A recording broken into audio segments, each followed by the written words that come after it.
যখন হেঁটে যাচ্ছিলেন আর প্রত্যেকটা কবর দেখা দেখা আমার রাসূল মুস্কি মুস্কি হাসলেন। আর রাসূল মুস্কি মুস্কি হাসা যখন আর একটু সামনের দিকে আগাইলেন, আমার রাসূল দেখতে পাইলেন একটা কবর দেখা যায়। সবগুলা কবরের মধ্যে আল্লাহ জান্নাতের গলিচা বিছাইয়া দিলেন, কিন্তু একটা কবর দেখা আমার রাসূল চোখের পানি সাইরা সাইরা কান্না করে আর সাহাবের ডাক দিয়া কই, ইয়া রাসূলুল্লাহ, নবী গো, আপনি সবগুলা কবর দেখা দেখা আপনি হাসলেন, মুস্কি মুস্কি হাসলেন, কিন্তু এই কবরটা কি এমন কবর গো রাসূল, আপনি চোখের পানি সাইরা সাইরা কান্না করেন? এইবার আমার রাসূল ডাক দিয়ে কয়, সাহাবারা রে, ও সাহাবারা, তুমি আমি সবগুলো কবর দেখলাম, এলাকার মধ্যে যতগুলো কবরস্থান আছে সবটা কবর দেখলাম। আমার আল্লাহ পাক রব্বুল আলামিনের জান্নাতের গলিচার মধ্যে সবাই শহীদ আছে, কিন্তু একটা কবর দেখলাম এদেরকে জাহান্নামের গলিচার মধ্যে শোয়ায় রেখেছে। তার কবরের মধ্যে জাহান্নামের আগুন দাও দাও করে জ্বলছে। তার চিৎকার শুনে আমার মায়া লাগা গেল, এই জন্য আমি চোখের পানি সাইরা কান্না করি। ও সাহাবারা, তোমরা পুরো এলাকার মধ্যে এলান দিয়ে দাও, তোমরা এলাকার মধ্যে প্রত্যেক মানুষকে তোমরা জানিয়ে দাও, বাজারের মধ্যে জানিয়ে দাও যে এই এলাকার কারা কারা এই কবরস্থানের মধ্যে তাদেরকে দাফন করেছে, তাদের আপন মানুষকে। সবাই যেন প্রত্যেকের কবরে কবরের পাশে আইসা দাঁড়াইয়া যায়। এইবার যখন সাহাবায়রা বাজারের মধ্যে যাইয়া মাইকিং করলো, এলান দিল যে কে তোমরা আছো। যেমন একটা উদাহরণ, খামারসরা গ্রামের মধ্যে এমন কবরস্থানের মধ্যে তোমরা কে আছো, এই কবরের মধ্যে তোমরা দাফন করেছো, তোমরা যারা যারা আপন আপন কবরস্থানের পাশে দাঁড়াইয়া যাও। এইবার বন্ধুরে আমার, সবাই সবার আপন আপন যাদের কবরের মধ্যে দাফন করেছিল সবাই আইসা তাদের কবরের পাশে দাঁড়াইয়া গেল। একজন ব্যক্তি যেই কবরের মধ্যে জাহান্নামের গলিচা বিছানো হয়েছে, এই কবরের ব্যক্তি আর আসে না। আমার রাসূল অপেক্ষা করতে লাগলেন, হঠাৎ কইরা দেখতে লাগলেন একটা বৃদ্ধ মহিলা ও লাঠি বর্দে বর্দে ওই কবরস্থানের পাশে আসলেন। আমার রাসূল বলেন, ও বুড়িমা, তাহলে এই কবরের পাশে আপনি আসলেন, তাহলে এই কবরের কে এমন ব্যক্তি যার কবরের মধ্যে জাহান্নামের আগুন জ্বলতেছে? কয় এই কবরটা হচ্ছে আমার ছেলের কবর।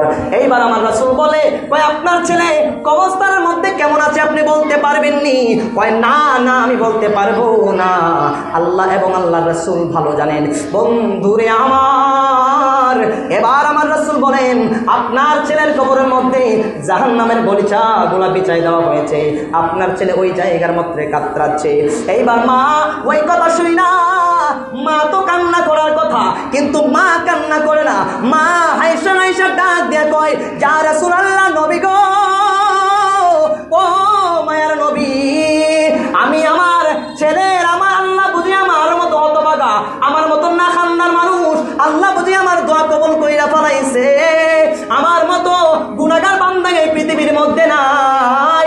এই ছেলে আমাকে তো কষ্ট দিয়েছে, আর এই কষ্ট দিয়া এই ছেলেগুলো আমার কাছ থেকে বিদায় নিয়ে নিল। তারপরও আমি যেই ছেলেকে বদদুয়া দিয়ে দিয়েছিলাম, এই বদদুয়া দেওয়ার কারণে হয়তো তার কবরের মধ্যে আগুন জ্বলছে। ইয়া রাসূলুল্লাহ, নবী গো, আল্লাহ যে আমার বদদুয়া কবুল করছেন, এই জন্য আমি আল্লাহর দরবারে আমি হাসতেছি। এইবার আমার আল্লাহ ডাক, আমার রাসূল ডাক দিয়ে কয়, ও আল্লাহ, হয়তো এই মহিলা জানে না তার ছেলের কবরের মধ্যে কেমন আযাব চলতেছে, কেমন ভয়ঙ্কর ভাবে তার ছেলেগুলা কান্না করতেছে। তাহলে তুমি একটা তোমার পদত্ব দ্বারা তুমি ওই মহিলাকে কবরের আযাব দেখার মতো সুযোগ করে দাও। আপনারা জবান খুলে বলুন, আমার রাসূলের সেই ক্ষমতা আছে কিনা নাই? মনে রাখবেন, দুনিয়ার মানুষ এবং কবরের মানুষ তারা কিন্তু সমান নয়। দুনিয়ার মানুষ চাইতে পারে, কিন্তু কবরের মানুষ চাইতেও পারে না, নিতেও পারে না। তদ্রূপভাবে যখন আমার রাসূল যখন আল্লাহর কাছে বললেন, এরপরে ডাক দেয়া মা ডাক দেয়া বলে, রাসূল, আমি আমার ছেলেকে কত কষ্ট করে লালন পালন করছি, আমি ছোটবেলাতেই তাকে আমি খুব কষ্ট করে লালন পালন করছি, কিন্তু সে যখন আস্তে আস্তে যখন সে বড় হয়, সে আমার প্রতি আস্তে আস্তে অত্যাচার শুরু কইরা দেয়।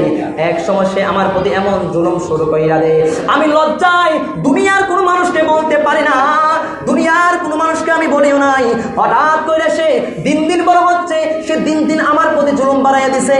আর আমি আল্লাহর কাছে ডাক দিয়ে বলছিলাম, আল্লাহ সে আমাকে এতভাবে কষ্ট দিচ্ছে, তুমি তাকে আমার কষ্টর স্বরূপ আমার ছেলেকে তুমি কষ্ট দিও। এই কষ্টর জন্য হয়তো আমার আল্লাহ পাক রব্বুল আলামিন তার কবরের মধ্যে আযাব দিতেছেন।